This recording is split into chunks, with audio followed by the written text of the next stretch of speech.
3 ordu terdiko ikuskizuna parte izango da, munduko erakusketarik onenetakoa. Durangon abiatu zen duela 9 edizio eta Gasteizera helduko da lehen aldiz Bilbotik igaro ondoren.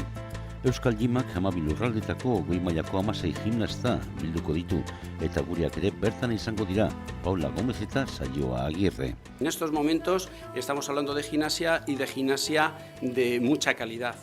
Azaroaren 8an sokek, ustaiek, baloiek, mazok eta zintek buesarenako txoko guztiak beteko dituzte.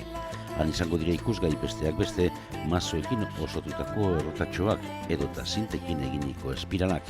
Txapelketatik kanpo egiten den ekitaldirik ospetsuenetakoa.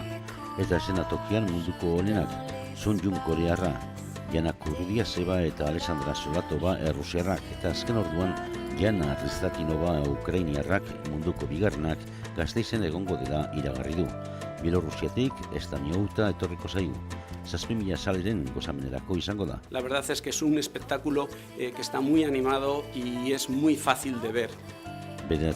edizio honetan Atlantan 96an urrezko neskak izan ziren Espainiarrei omenaldia egingo diete antolatzaileek.